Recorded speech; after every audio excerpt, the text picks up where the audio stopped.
Pak Luhur, bagaimana nih kalau ada warga masyarakat atau suatu lembaga yang ingin mengajukan permohonan bantuan kepada Basnas?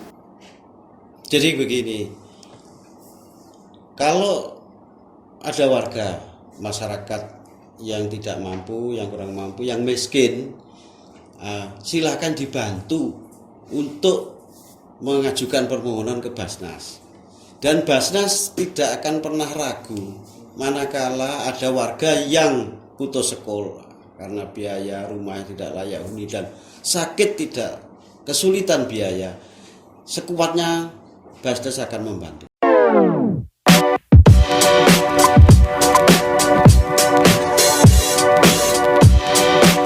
Baik, 103.3 RBM FM, Radio Pilihan Anda. Selamat pagi, Assalamualaikum warahmatullahi wabarakatuh. Alhamdulillah, pagi ini kita ketemu kembali di program yang menjadi idola dan favorit kita bersama tentunya, di program Secangkir Ponorogo di edisi awal Maret 2020. Seperti biasa, kita menghadirkan narasumber-narasumber yang inspiratif, kemudian juga bisa menjadi contoh, inspirasi, sekaligus bisa menjadi motivasi bagi kita semuanya.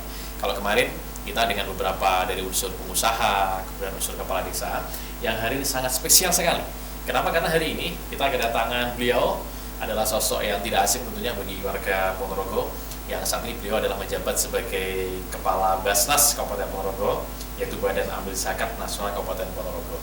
Yang mana hari ini hadir bersama kita Bapak Dr. Andes Haji Luhur Karsanto MSI, yaitu Ketua Basnas Kabupaten Ponorogo. Selamat pagi Pak Luhur. Selamat pagi. Apa kabar Bapak? Alhamdulillah baik. Alhamdulillah. Bapak ini kan selalu tampilnya selalu ceria, selalu energik. Gitu ya. Apa resepnya Pak Luhur? Selalu energik. Ya, kita ini semangat untuk mengarungi kehidupan ini. Jadi prinsip untuk diri kita bermanfaat, untuk orang lain juga bisa bermanfaat, itu yang menimbulkan motivasi dan semangat. Oke, mantap. Ya. Jadi ini ada pesan dari Pak Luhur Karsanto bahwa kita ini harus selalu berkarya untuk bermanfaat buat orang lain. Betul. Pak Luhur, ini kan kita tahu bahwa saya, pemirsa dan lain-lain, Pak Luhur ini dulu adalah salah satu sekda dari Kabupaten Ponorogo ya. Dulu adalah sekretaris daerah Kabupaten Ponorogo. Pada tahun berapa Pak di sekda dulu? Jadi saya memulai tugas itu tahun 2005 dan karena mengakhiri karena usia pensiun 2011. 2011, berarti 6 tahun jadi Sekitar itu. sekda di Ya. Kabupaten Ponorogo. Ya. Pensiun dari tahun 2011. 2011. Nah, kalau jadi kepala Basnas apa ketua Pak namanya? Jadi ketua apa kepala nih? Di Basnas? disebutnya ketua. Oh, ketua. Ketua Ya. Basnas mulai Tahun 2016. 2016. Nah, ya uniknya lagi ketika belum pensiun saya diberi tugas menjadi ketua PMI sampai sekarang. Sekarang juga ketua PMI. Masih ketua. Palang Merah Indonesia. Ya. Mantap nih ya. Ya, Nah, itu. ini buat kita semua ya, generasi-generasi muda, inspirasi beliau Bapak ini, Pak Luhur ini bahkan sudah pensiun pun, dia masih berorganisasi nih, jadi ketua Palang Merah Indonesia, yang kedua sebagai ketua Basnas Kabupaten Ponorogo.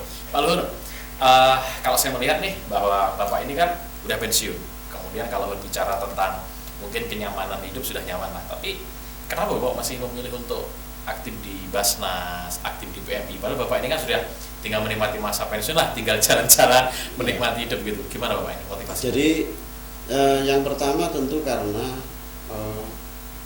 panggilan ya. Saya merasa apa yang saya lakukan itu yang dulu ya katakanlah masih berdinas mungkin ada yang masih menjadi pekerjaan, kegiatan yang membantu orang lain itu masih rasanya masih belum selesai, masih banyak yang dengan tangan kita, dengan apa yang kita lakukan ini masih belum mencapai hasil yang sebaik-baiknya. Yang kedua tadi disampaikan ya, memang kalau mau cari nyaman saya di rumah hari ini jam-jam segini saya cuma pegang remote, dipegang TV, selesai, saya bermalas-malasan bisa, tetapi saya merasa bahwa itu tidak akan justru menimbulkan penyakit kalau kita dan itu yang harus juga dilihat bahwa saya sudah tidak punya beban karena anak cuma satu dan itu sudah selesai, sudah berumah tangga, sudah mencari kehidupan yang mandiri, sehingga saya tentu tidak perlu lagi saya beban memikirkan keluarga saya, sepenuhnya sebisanya untuk kegiatan, untuk kepentingan dan membantu masyarakat, yang masyarakat luas dan tentu masyarakat lebih banyak. Itu saja sebenarnya. Nah, jadi ada motivasi memang karena ingin membantu masyarakat ya. Ya, karena saya sudah longgar waktunya, pikirannya, ya tinggal fokus di situ aja. Kalau dulu mungkin agak tersita untuk melaksanakan tugas tanggung jawab itu juga tidak mudah, juga tidak ringan lah dulu. Oke. Jadi karena memang benar-benar waktunya adalah berada di ranah-ranah pengabdian. Betul. Nah, betul. Bapak ini kan kalau membagi waktu Bapak tentu dengan sebagai ketua Basnas, kemudian juga di PMI, kemudian juga keluarga, kemudian juga berbagai mungkin usaha-usaha yang dilakukan, seperti apa Pak membagi waktunya?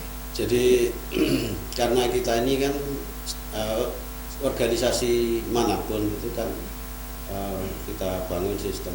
Jadi kalau siapapun, kalau organisasi manapun, kalau sistem itu sudah kita bangun, kita tata, itu tinggal jalan aja, tinggal ya sekali-sekali aja kita.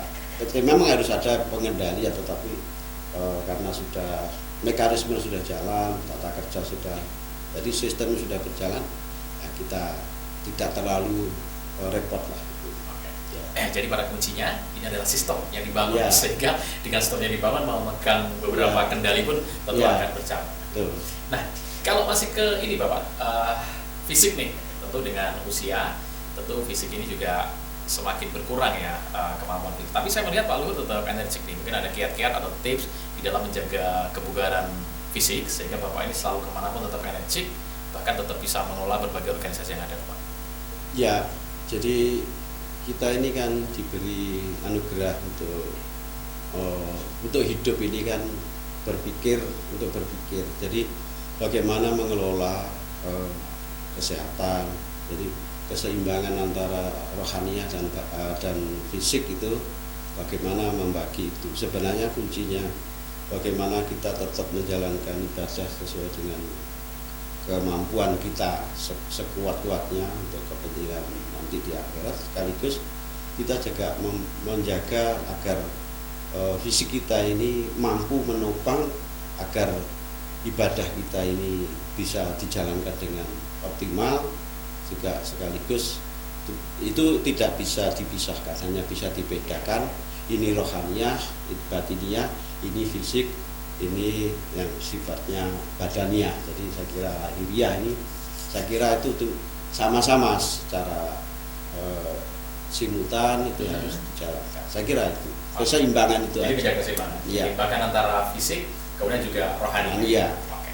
Mantap, ini juga inspirasi dari beliau Bapak Kepala Basnas, Ketua Basnas. Ini yang lebih sering dengan benar ketua Pak ya? Ketua. Jadi Ketua Basnas. Jadi kepala itu beda pengertiannya dengan ketua. Kepala itu biasanya untuk struktural. Jadi kalau ketua itu ya ketua partai, ketua begitu ya.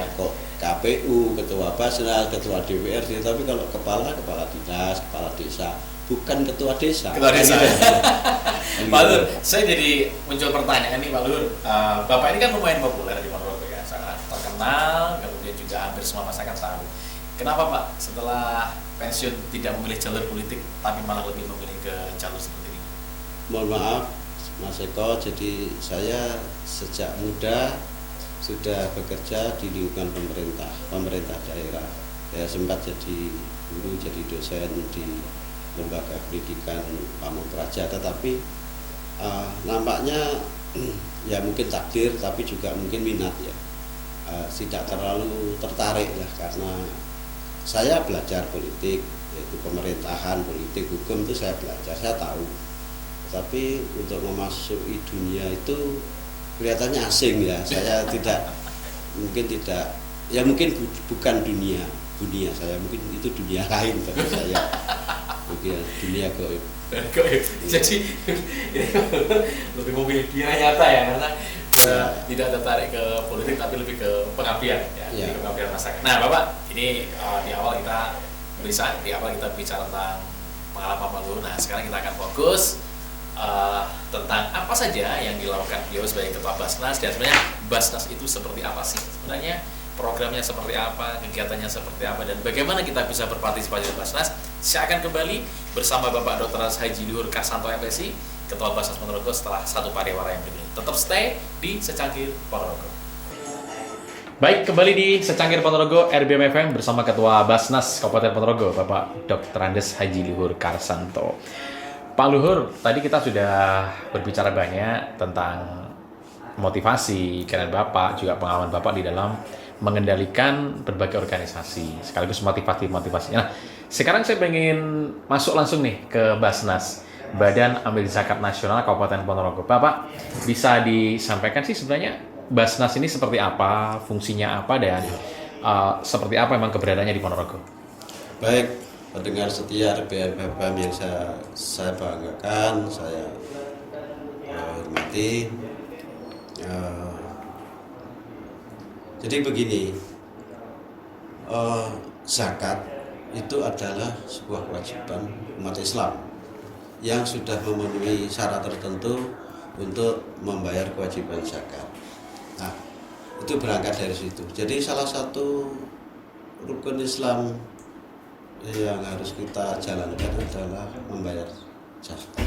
Zakat ini kayaknya yang kita tahu selama ini masih kurang mendapatkan perhatian dibandingkan dengan ibadah yang lain. Jadi khususnya sholat. Jadi kita juga harus memahami bahwa Allah Subhanahu wa Ta'ala itu mendesain membagi rezeki di bumi ini luar biasa. Jadi yang pertama yang harus saya sampaikan kepada para pendengar setiap, sholat itu selalu dikaitkan dengan zakat. Di mana di beberapa tuh, ya, itu ternyata ada, kalau kita cermati, kalau sholat itu sifatnya hubungan vertikal dengan Allah. Iya. Hablim minallah. Sementara ini hubungan horizontal. Jadi keseimbangan antara makhluk dengan sang khalik, lalu dengan makhluk lainnya, itu sifatnya horizontal. Ini luar biasa. Satu itu. Yang kedua, bahwa di beberapa tuntunan kita, bahwa rezeki yang kita terima itu sebenarnya bukan milik kita sepenuhnya. Ada sebagian dari rezeki itu sebenarnya milik orang lain. Milik orang lain siapa?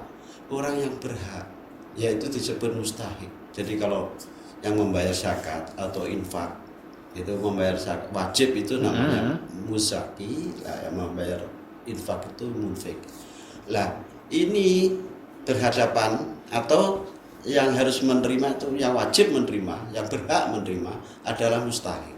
Ada 8 asnaf. Mustahik 8 asnaf ya. Itu kita sudah paham semua, yang mulai dari fakir, miskin, mu'alaf, gharim, ya, dan beberapa yang populer dan sedang kita garap tentunya adalah yang punya hak, yaitu fakir dan miskin. Itu anunya dulu. Kemudian pemerintah selama ini memang sudah, masyarakat muslim kita di Indonesia itu sudah menjalankan dengan kesadarannya, tetapi sementara ini dipandang kurang efektif. Sudah ada lembaga-lembaga, oleh karena itu pemerintah menerbitkan dasar hukum untuk memberi kekuatan efektivitas terhadap pengelolaan zakat. Jadi secara syariah sudah ada ketentuan, secara tata pemerintahan regulasinya sudah diatur di dalam Undang-Undang Nomor 23 tahun 2011 tentang pengelolaan zakat beserta seluruh turunannya. Lah, yang ingin saya sampaikan adalah bahwa kenapa kok harus membayar? Sebelum itu, jadi pemerintah membentuk lembaga atau badan amil zakat nasional mulai dari pusat sampai ke kabupaten kota. Lah, ini adalah dibentuk oleh pemerintah. yang diselenggarakan oleh masyarakat juga diberi wadah. Banyak las-las lembaga amil zakat, banyak sekali, dan itu sudah berkembang, kemudian diberi kekuatan lagi, diregulasi.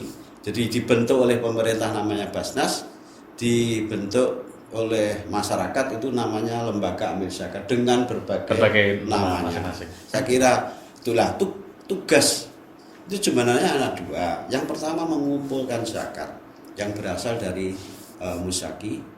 Yang kedua menyalurkan kepada yang berhak. Dua itu tugas kami. Saya kira itu. Pada proses yang pertama Pak, jadi ini kan Basnas ternyata punya dua fungsi, adalah pengumpul dan penyalur. Ya. Nah, di Basnas ini Pak, yang dikumpulkan adalah zakat-zakat dari siapa saja? Apakah semua orang ini juga bisa masuk ke mengumpulkan zakatnya melalui Basnas tersebut, atau mungkin ada spesifikasi khusus bahwa Basnas ini hanya mengambil zakat dari kalangan tertentu gitu? Ya, bagaimana Pak? saya lanjutkan. Jadi terkait dengan regulasi. Jadi instrumen untuk mengefektifkan pengelolaan zakat itu di samping undang-undang ada impresnya, ada peraturan menteri sampai kepada terakhir di samping peraturan gubernur, instruksi gubernur juga ada peraturan bupati.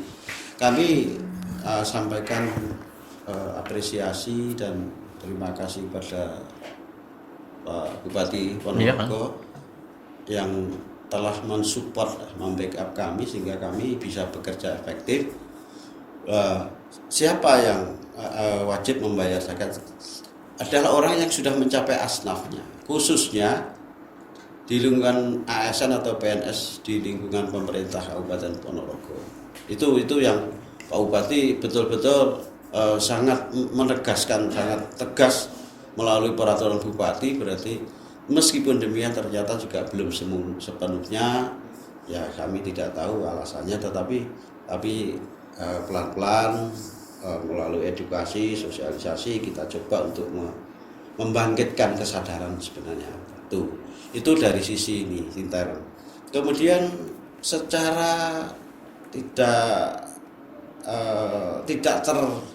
terencana, katakanlah secara spontan, banyak warga masyarakat Kabupaten Ponorogo itu atas kesadarannya menitipkan zakatnya ke Basnas, dan itu kami salurkan juga untuk kegiatan-kegiatan nanti akan kami jelaskan. Di pertanyaannya kan dari mana saja? Dari mana saja ya? Di samping dari ASN, dari PNS di lingkup pemerintah daerah, juga dari warga masyarakat yang sebenarnya karena ada harta warisan yang peninggalan orang tuanya karena sudah ada sapa-sapa dijual, kemudian menyisihkan hasil penjualan itu. Kami juga punya kontak dengan teman-teman yang PMI atau BMI ya, yang Indonesia pekerja migran bekerja di luar TKI TKW itu beberapa tanpa kami ketahui siapa meminta nomor rekening dan itu menitipkan ke Basnas juga. Ya, ada konsultasi Pak, saya punya penghasilan segini Pak, berapa zakat saya. Ada yang sudah Pak, saya menyisihkan ini, saya kirim, saya transfer nomor saya minta dia.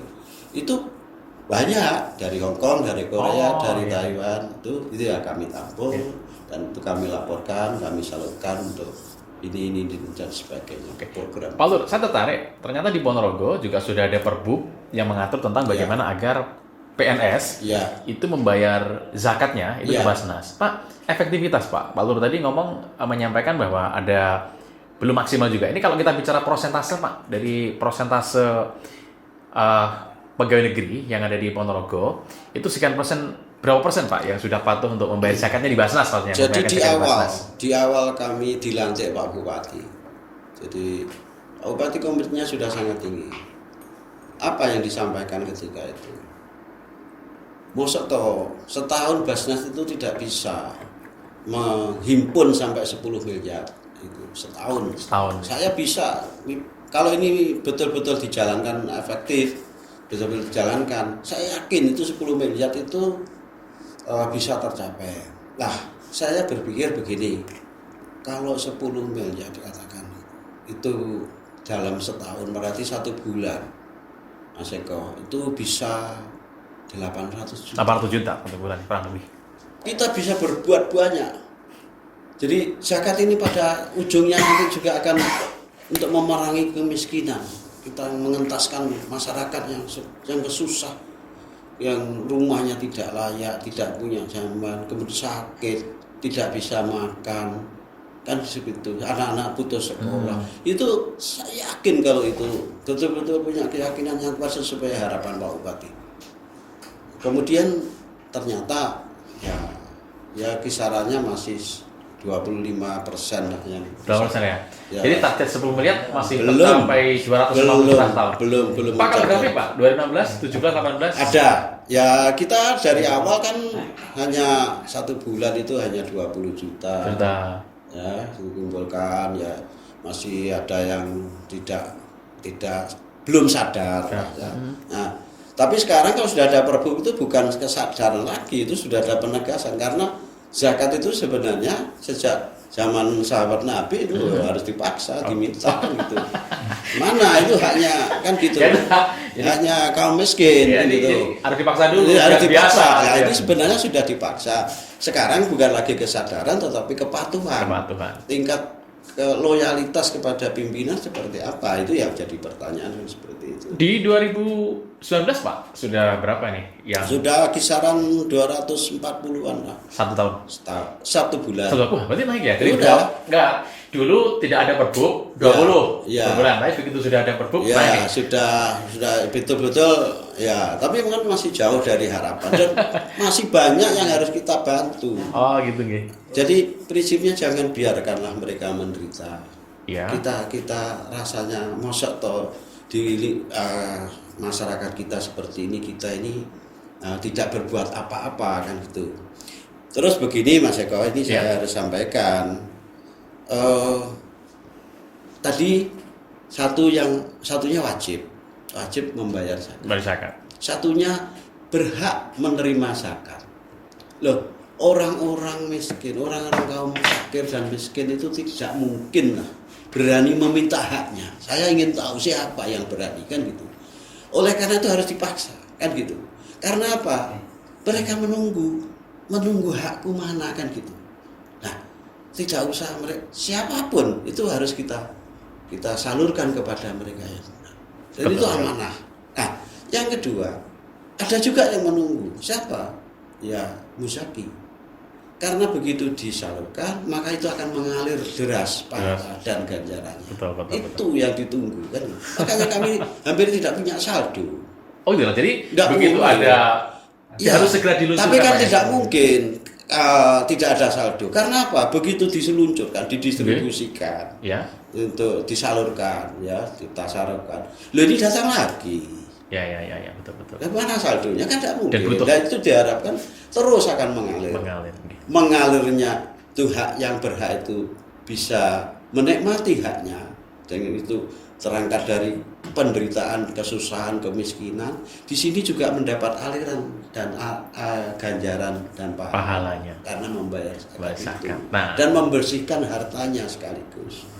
Menarik sekali ini kawan setia. Jadi memang ini bahwa Basnas ini memang mengupayakan bagaimana adalah percepatan manakala ada mereka yang bayar wajib pajak wajib zakat ini, maka sama Basnas langsung disalurkan kepada penerima sehingga nanti prosesnya ini penerima bisa mendapatkan bagian dari zakatnya, sementara yang berzakat mendapat bagian dari pahalanya. Nah, sebentar lagi kita akan berbicara kembali, kita akan tanya seperti apa program-programnya Basnas ini menjadi berapa segmen atau menjadi berapa bidang yang ada di Ponorogo. Saya akan kembali bersama Bapak Luhur Karsanto, Ketua Basnas Kabupaten Ponorogo setelah pariwara yang berikut ini. Baik, kembali di Secangkir Ponorogo bersama Bapak Dr. Andes Haji Luhur Karsanto MSI, Ketua Basnas Kabupaten Ponorogo. Pak Luhur, tadi sudah bercerita banyak tentang siapa yang harus membayar melalui Basnas dan siapa yang akan diberi bantuan oleh Basnas. Sekarang programnya Pak, ada berapa bidang-bidang program yang menjadi segmen yang akan dikerjakan Basnas Kabupaten Ponorogo ini? Ya, sebelum sampai ke sana, kami melihat bahwa melalui Basnas ini sebenarnya salah satu solusi untuk mengatasi segala keterbatasan di kalangan masyarakat. Jadi pada prinsipnya kami ini membantu pemerintah pemerintah manapun tingkatannya sampai pemerintah desa, sepanjang pemerintah ini tidak bisa mengcover, tidak ada skema yang sudah diatur secara sesuai ketentuan. Jadi kalau tidak ada regulasi, tidak ada landasan hukumnya, sehingga mungkin anggaran-anggaran itu sudah didesain sedemikian rupa sehingga tidak mungkin lah itu bisa mengatasi, apalagi yang sifatnya emergensi, apalagi yang spontan, yang mendadak, rumah roboh, orang sakit, ya kemudian yang lain-lain, ada bencana. Lah, kami ke depan ingin menutuplah, membantulah, meringankan bebannya pemerintah, karena kita tahu pemerintah sedemikian sibuk dan sedemikian banyak kegiatan-kegiatan yang tidak mungkin harus menggunakan anggaran yang ada. Inilah solusinya. Itu yang ingin saya sampaikan sebelum saya sampaikan. Nah, oleh karena itu ada 5 program utama di Basnas itu. Yang pertama itu ya karena memang itu dari umat Islam, ya tentunya kepada kaum miskin di umat Islam adalah Ponorogo Takwa. Jadi, Ponorogo Takwa. Ya, itu ada dakwah dan advokasi ya. Jadi ya untuk keperluan kegiatan syiar dan dakwah Islam. Jadi kegiatan kayak bisa mensupport pengajian-pengajian itu bisa di program ini, Pak? Ya, bisa. Ya, bisanya ya seperti untuk TPQ, TPA. Oh gitu. Jadi katakanlah nanti di masyarakat nih mereka mendirikan TPQ ya. Kemudian memang dia keterbatasan terhadap sarana prasarana bisa mengajukan Basnas. Antara lain juga ya kita ya sesuai dengan kemampuan kita bantu. Kemudian untuk ya masjid ya kita juga misalnya di situ ada sound system, ada itu kan sarana-sarana untuk ibadah. Kayak kemarin Pak yang dilakukan di Karangpaten itu kan juga membangun musola gitu ya. Itu masuk kategori program itu Ponorogo Takwa. Nah, yang kedua Ponorogo Sehat. Jadi kita janganlah masyarakat kita ada yang sakit kan itu, idealnya gitu. Ya kalau sakit sudah miskin, kemudian harus menderita sakit, itu kita sedih kan gitu. Jangan biarkan mereka menderita kan gitu. Oleh karena itu bagaimana ya tentunya kita dorong agar mereka yang pertama harus punya BPJS kesehatan. Nah, kalau tidak tercover oleh skemanya atau program atau datanya pemerintah, ya kami mandiri kan tidak mampu, iurannya yang bayar Basnas. Oh, jadi gini Pak, kalau ada warga miskin yang sakit, sementara dia tidak tercover pada BPJS, maka akan bisa mengajukan bantuan ini dari Basnas, sehingga Basnas yang akan membayar BPJS-nya. Iya, iurannya. Mantap, ini menarik dan ini harus jadi catatan kita semuanya bahwa Basnas ini bisa membayarkan namanya BPJS yang yang bayar tapi Basnas. Ya tidak ya kita lihat miskin. Ya. Kalau jangan sampai ya kita juga harus teliti, kita verifikasi ya keluarga miskin tidak punya BPJS atau KIS atau apalah ya. Nah, kemudian sakit. Nah, sakit kan harus periksa, harus berobat sampai dengan operasi. Nah, itu kalau kita biayai, kalau pemerintah kan tidak mungkin karena memang anggaran untuk itu kan tidak tersedia.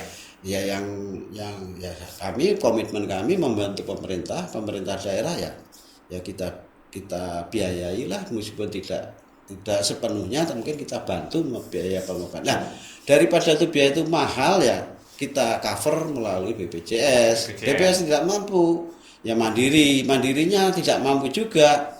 Ya sementara kita support lah, kita bantu untuk bayar iurannya. Itu salah satunya bidang Ponorogo Sehat. Ya, itu bukan hanya itu tapi banyak lah. Sehat itu kan bermacam-macam. Intinya pada faktor untuk menyehatkan masyarakat. Seperti kemarin ya ini contoh aja penderita TBC atau mantannya, loh ini kan nggak bisa sulit sembuh, lama kan perlu dirawat. Jadi kalau rumahnya tidak layak itu pasti akan kambuh lagi. Oleh karena itu kita perbaiki rumahnya. Kemudian nutrisinya kita perbaiki, nilai gizinya itu untuk supaya dia tetap sehat, jangan sakit lagi karena itu gampang menular. Itu yang kita lakukan selama ini sehat. Kemudian yang ketiga, Ponorogo cerdas. Prinsipnya jangan sampai ada anak-anak kita di Ponorogo ini putus sekolah dengan alasan tidak ada biaya. Tidak ada biaya. Karena alasan biaya itu sangat menyakitkan. Itu dosa dewi itu kan itu. Iya, sangat menyedihkan nih ya. Sangat sedih itu kalau alasannya itu. Kemudian Ponorogo Peduli. Ponorogo Peduli yang sedang kita garap antara lain rehab rumah, kemudian santunan kepada jadi kita berikan kepada dua hal. Yang satunya yang sifatnya konsumtif, itu santunan kepada duafa lansia. Prinsipnya tidak punya apa-apa, tidak punya siapa-siapa, dan tidak bisa apa-apa. Itu wajib kita santuni seumur hidupnya. Wah, seumur hidupnya, Pak? Seumur hidupnya. Jadi saya tegaskan nih, ini penting nih segmen ini. Jadi Basnas ini memberikan santunan seumur hidup kepada janda atau fakir miskin yang memang benar-benar miskin begitu. Tidak punya apa-apa. Tidak punya apa-apa. Tidak punya siapa-siapa. Siapa? Tidak punya apa-apa. Tidak bisa apa-apa gitu loh. Tidak punya apa-apa. Tidak punya siapa-siapa. Tidak bisa apa-apa. Berarti ini sasarannya lebih ke yang mungkin sudah manula, Pak ya? Kan banyak, sudah sepuh, sudah tua, jompo, tidurnya di lantai, tikarnya bolong-bolong, tidak ada keluarganya. Nah, itu haknya mereka. Ini disantuni seumur hidup ya, Pak? Seumur hidupnya. Ada sudah hampir 200 lah orang. 200 orang di Ponorogo sudah di tiap bulan ya kita santuni. Nah, ini sangat-sangat mulia saya ya. cerita sampaikan ini juga bentuk supaya juga para pembayar zakat, penyawat wisata ini wujud kita untuk karena kita harus amanah, Mas Eko, kita harus amanah. Jadi itu di Ponorogo Peduli, Pak. Kemudian Ponorogo. Jadi Ponorogo Takwa, sehat, cerdas, sehat, peduli. Yang ketiga makmur. Ini lebih pada pemberdayaan. Jadi jangan pada saatnya nanti yang muzaki ini menjadi mustahik, penerima manfaat ini akan menjadi muzaki atau paling enggak menjadi mufik. Jadi dibalik yang semula tidak berdaya, kita berdayakan melalui kegiatan ekonomi produktif sehingga itu bisa bangkit dan pada ujungnya nanti bisa membantu mereka yang juga kekurangan. Pak Luhur, Ponorogo Peduli ini berarti lebih ke kalau Ponorogo apa sebenarnya sebelum Ponorogo Peduli ini yang janda-janda fakir miskin itu? Ponorogo Peduli. Ponorogo Peduli ya. Jadi Ponorogo Peduli itu selain tadi ada lagi yang tentang Ponorogo Makmur. Ponorogo Makmur itu berdaya. Ya, kita ingin bangkit lah. Miskin nggak apa-apa, tapi kita bangkitkan. Lah miskin ini kan segalanya kurang. Ya modal, keterampilan, kan gitu, akses pasar dan sebagainya. Lah ini yang kita dorong agar menjadi produktif. Nah, kalau di Ponorogo Makmur ini Pak, pemberdayaan di bidang apa saja Pak yang bisa di-cover? Semua bisa bidang. Apa saja bisa. Peternakan bisa Pak ya? Bisa. Pertanian juga bisa. UMKM. Ya. Segala macam bisa. Kita sepanjang satu saja kuncinya bahwa sasaran kita ini warga miskin. Warga miskin. Pak, ada asumsi nih kebanyakan orang bahwa orang itu kalau sudah miskin, bahkan mungkin usianya mungkin sudah lansia gitu ya, dianggap bahwa mereka ini sudah tidak layak, tidak bisa diberdayakan. Itu gimana Pak kalau menurut pandangan dari Basnas ini? Ya saya kira itu kita melihatnya ya harus tidak bisa digeneralisasikan, harus karena begini, ya ini bicara tentang lansia ya dan sebagainya ini.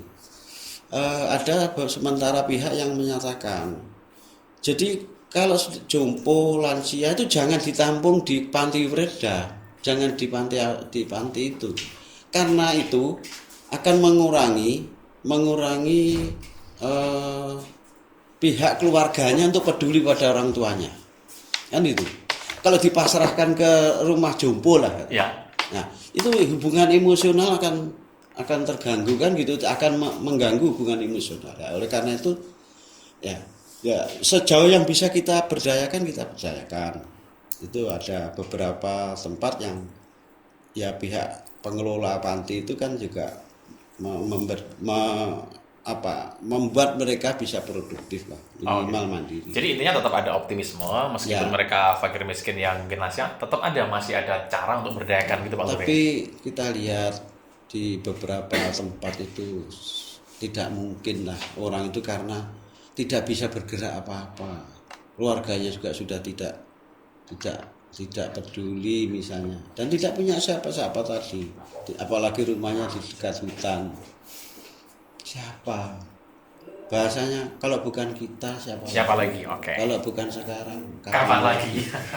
Gitu. Nah itu jadi prinsip membantu masyarakat. Kalau bukan kita siapa lagi? Ya. Kalau bukan sekarang kapan? Jadi intinya kami ingin pada saat seandainya pemerintah itu kan tidak bisa menjangkau seluruh, tidak mungkin karena memang keterbatasan segalanya. Kemudian ada regulasi dan mekanisme yang menyangkut penganggaran, kan gitu Pak. Oleh karena itu prosedurnya di Basnas itu sangat mudah. Sangat mudah. Oke. Nah ini sudah bicara prosedur, kita sudah hampir di segmen terakhir. Nanti sebentar lagi saya akan mengupas bagaimana sih prosedur mengajukan dari program-program yang dimiliki oleh Basnas. Jangan kemana-mana, tetap stay di Secangkir Ponorogo bersama Bapak Dr. Haji Luhur Karsanto MSI, Ketua Basnas Kabupaten Ponorogo. Sesi yang terakhir kawan, kita akan bertanya, dan ini perhatikan betul karena ini apa yang akan disampaikan beliau Pak Luhur ini penting. Ya ini Pak, bagaimana cara masyarakat atau suatu lembaga mungkin di desa atau organisasi atau bahkan teman-teman pegiat sosial atau bahkan teman-teman panitia bangunan musola dan lain sebagainya untuk caranya mengakses dari program-program atau bantuan yang diberikan Basnas? Jadi begini, sebelum itu saya mohon maaf saya sampaikan bahwa kita ini yang sudah dinyatakan sudah mencapai nisab tertentu wajib membayar zakat. Dan harapan kami bayarnya ke Basnas. Kenapa? Ya. Yang pertama untuk mengefektifkan supaya besar.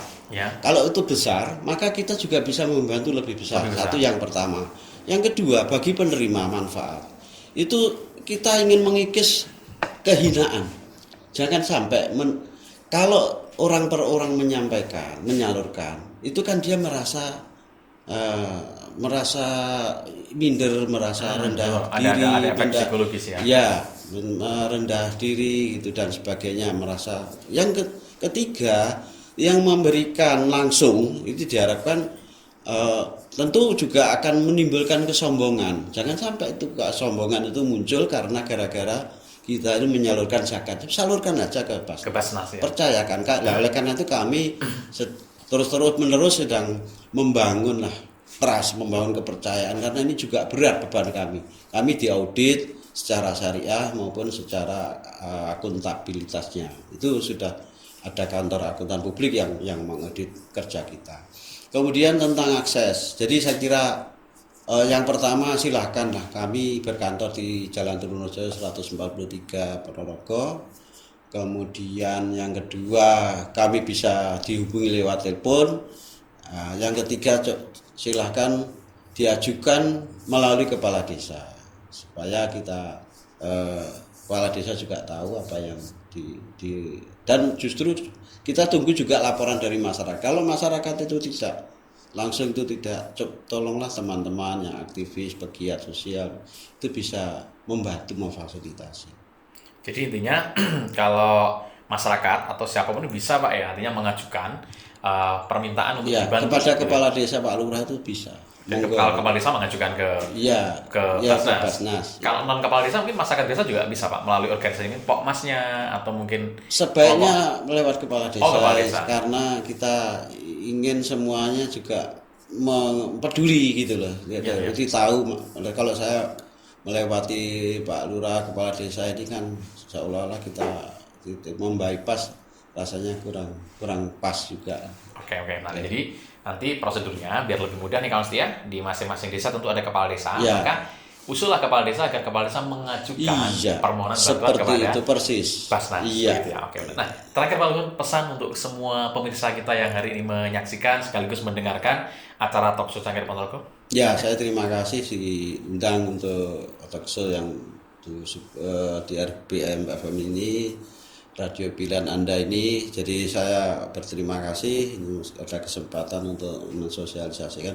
Yang pertama saya ingin membangkitkan kesadaran bahwa zakat itu wajib bagi umat Islam pada taraf tertentu. Jadi jangan abaikan kewajiban ini karena itu akan membersihkan harta-harta kita terhadap rezeki kita. Yang kedua, jangan hendaknya tidak ragu-ragu lah untuk menghubungi kami. Seberapapun nanti kami bisa membantu, betul tentu ada batasan-batasannya, tetapi setidaknya kami juga ikut berpikir dan mencari jalan keluar, tidak membiarkan masyarakat itu yang sedang menderita itu kita biarkan menderita. Itu saja sebenarnya. Oke, begitu Bapak? Ya, siap. Oke. Terima kasih. Demikian kebersamaan kita tepat pukul 11.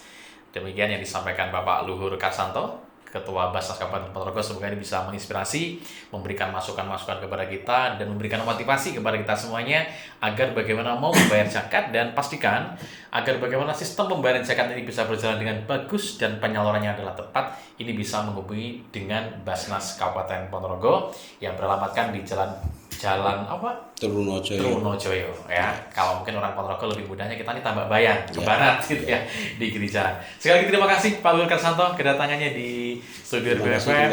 Terima kasih buat teman-teman semuanya. Ya. Akhir kata sukses buat Basnas Ponorogo. Amin. Sukses buat semuanya. Amin, terima kasih. Wassalamualaikum Ya. warahmatullahi wabarakatuh. Waalaikumsalam warahmatullahi wabarakatuh.